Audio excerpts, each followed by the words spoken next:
after looking at the footage from part 73, it looks as if I explored every single dive spot in all of Route 124, so it looks like I'm free to move on.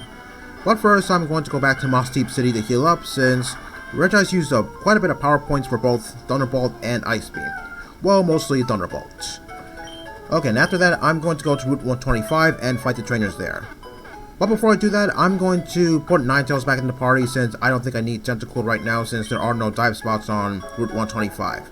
Even though I don't think Ninetales is going to be useful to me all that much, I don't think I'm going to be facing just water types. So, yeah, if there's a Pokemon that maybe Ninetales can handle, then maybe I'll send it out. Otherwise, it's just all water types from here on out. Okay, so Route 125 is packed with trainers, and hopefully I can get all the fighting done before this video ends.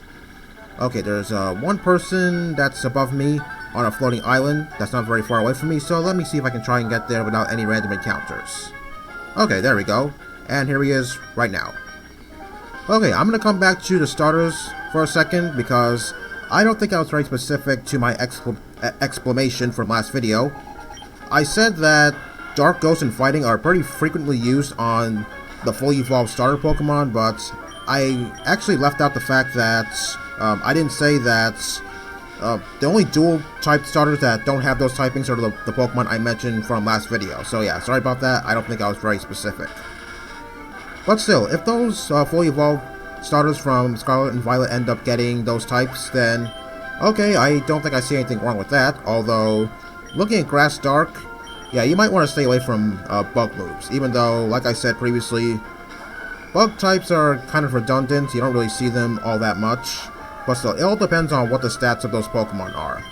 As for Fire Ghost, well, Fire Ghost is a pretty unique typing. I mean, the only two Pokemon that have that typing is Chandelure and Hisuian Typhlosion. So yeah, if the final evolution of Flake Coco ends up getting that type, then hopefully I can see what it could bring to the table, because I'll be honest, I'm not really sure what Pokemon I want to use when Scarlet and Violet eventually come out. It all depends on their typings. But as for water fighting, well, the only Pokemon that have those typings are Poliwrath and I believe Rapid Striking Urshifu. So I am not really all that much of a water fighting person, since I never really played around with water fighting all that much. But yeah, if these rumors end up being true, then that's a relief, because yeah, it would kind of suck if the final evolution of Quaxly would be water flying. I just hope that, actually no, I take that back. Quaxly is not a water flying, because, yeah, like I said, it kind of looks like it is, but it's really not. A good thing that's not the case, otherwise, it would be pretty obvious, and you would probably have to watch out for electric types so early in the game, and that's kind of irritating, actually. Oh wow, I knew that thing would survive with like 1 HP. Yeah, I took a look at its HP bar, and I did see a little bit of a speck of HP, and yeah, I kind of figured that Golduck would survive with Thunderbolts. Okay, maybe I should train up Regice a little bit more. Wow, 4 hits from the last turn, now 5 hits on this turn. Gee, how often do you see that? And this thing doesn't even have Skill Link to begin with.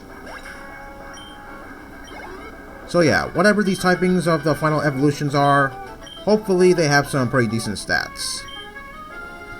Okay, is there somebody in this corner? Okay, nope. Okay, we got some trainers right over here. Let's see, who do I put in the second slot? Okay, maybe I'll put Gardevoir in the second slot. I hope I don't regret this decision. Anyway, that cave you see to the right, that is the entrance to the Shoal Cave. It's a pretty interesting cave. You don't have to explore it, but yeah, I think I recommend that you do that, because you get a pretty interesting reward if you do the side quests that's inside there. So what you get in there is called a Shell Bell. So what it is, it's pretty much a powered down version of the Leftovers.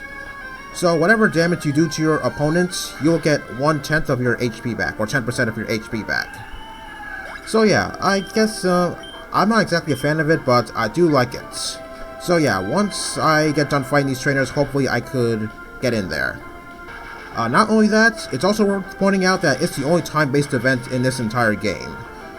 Yeah, it's the only time-based event in this game, yet if I do catch an Eevee in this game, I can't evolve it into either Espeon or Umbreon. Well, not that I could anyway, because that's not the case in the regular Generation 3 games, that being Ruby, Sapphire, and Emerald. So, the way to get the Shell Bell is you have to collect 4 of each items. It's called a Shoal Salt and a Shoal Shell. Okay, hopefully I got those right. And then once you got all 4 of those ingredients each, then you give it to some old guy who's at the entrance of the Shoal Cave, and then he'll give you a Shell Bell. You can do this every day because, well, there are 2 tides to this place. So yeah, basically the Shoal Cave is pretty much 2 caves in one. There's a high tide and a low tide. Each tide ships every 6 hours. So yeah, every 6 hours you can get the Shoal Shell and the Shoal Salt, and then you can give it to that old guy, and then he'll make you a Shell Bell. You can do this every single day. So yeah, it is a pretty nifty award, I will admit. So yeah, if that's the case, then maybe I'll get Shell Bells, excuse me, for all 6 of my Pokemon. And not to mention the fact that I guess it could be some good training too, since, well, the Pokemon there, I guess they're pretty decently leveled, so I guess maybe I could partake in that, why not?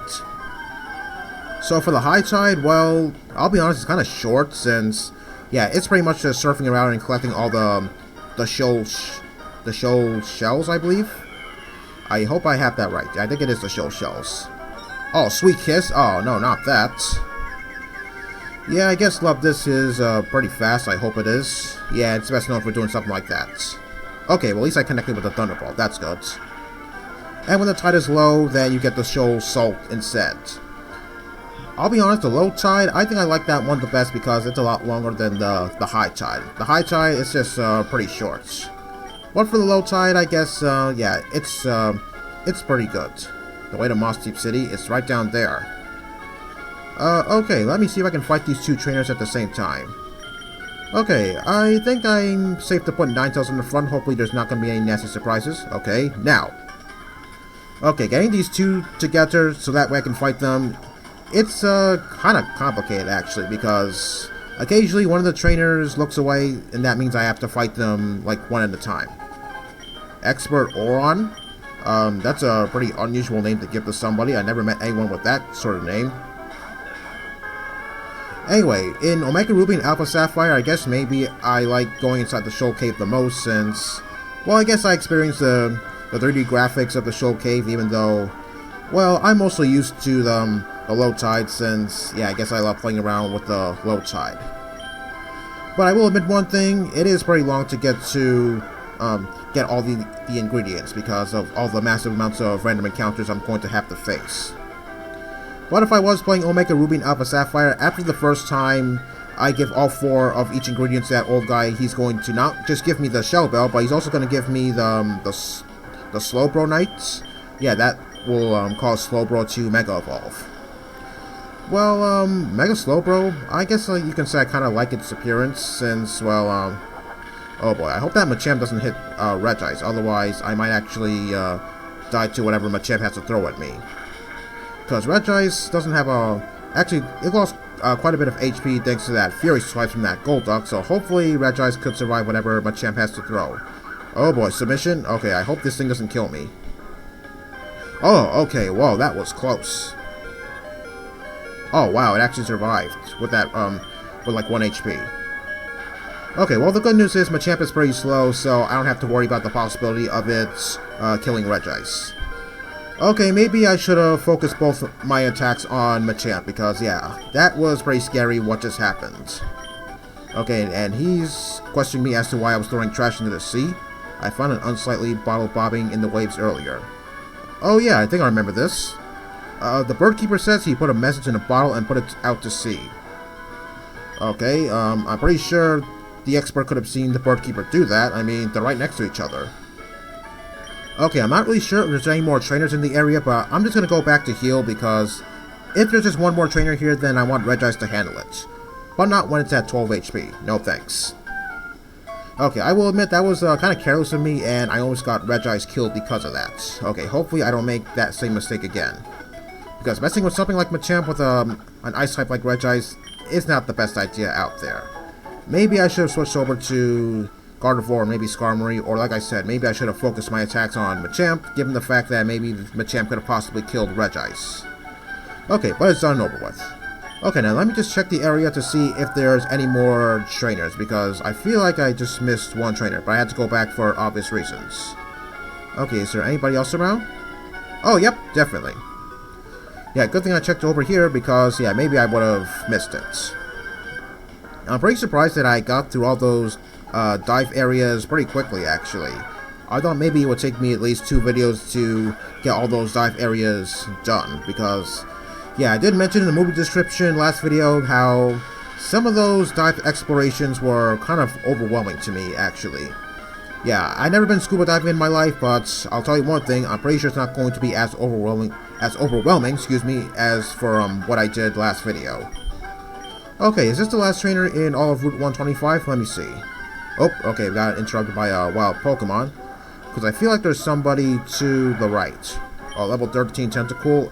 No thank you. I don't think I want to fight this thing. So I'm just going to run away from this thing. Okay, anybody else here? Nope, doesn't look like anyone else is here. So looks like I'm free to go inside the Shoal Cave. Okay, so like I said, going inside Shoal Cave during the high tide, it's kind of short actually, so I might be in and out of this place before you know it. Oh, we got the high tide now. Okay, so this is the guy that you want to give the ingredients to if you have all 4 of each Shoal Salts and Shoal Salts and Shoal Salts and Shoal Shells. Okay, sorry about that. That's kind of a tongue twister actually. So yeah, sorry if I messed up on that. It's not easy saying those 2 words at once, or 4 words rather, or whatever. Anyway, this place, you can only find... Actually, no, wait. Let me rephrase that. This is the only place where you can find Spheal in here. So, yeah, if you do want to pick up a Spheal, then by all means, go ahead. But I think I recommend waiting until Generation 4 because I have used Walrein in the past, and yeah, I think it's better if it has Ice Body, where it gets, I believe, 1/16 of its HP back when it's hailing. So, yeah, some people even use Walrein for stall tactics, like, say, Protect and Substitute, and then Hail, and then you can do whatever you want to your opponent. All the while healing up your HP thanks to the Hail. But there's also some other things you can do with Walrein, such as Super Fang and Brine combo. I believe Walrein obtained Super Fang when Heartgold Soul Silver came out. Personally, I never did that strategy, but I do know that it exists. But in a game like this, I don't think using Walrein is, well, worth it. To be honest, well, oh, okay, here's what a Shoal Shell looks like. I may have screwed up with my exclamation for the Shoal Shells and the Shoal Salts just a few minutes ago, so if I did that, I apologize for that because, yeah, everything around here kind of looks the same. Okay, 2 down, 2 to go. And see that bridge up there? Yeah, I believe I can only access that bridge once it is the low tide. Okay, I believe the last 2 Shoal Shells are right down here, just as soon as I get that item right over there. Okay, I believe that item is supposed to be a blue shard, but unfortunately, if I was playing the regular Ruby, Sapphire, and Emerald, that would be a rare candy. Yeah, I'm not really sure why that item was changed, kind of disappointing because I could have used another rare candy. Oh yes, in addition to finding Spheal, I think I can find Celio in here too. Although, I'm not really sure if I can find it either when it's high tide or low tide, or possibly both. Yeah, I kind of forgot at this point, actually. I did find a swine up here just a few minutes ago, but I think I can find Pile Swine in here too. So yeah, if you don't want to wait till, if you don't want to catch a Spheal, you can also catch Celio here. If possible, that is. Although, it might be hard to get it since, in my opinion, it looks like it could be some sort of a rare encounter.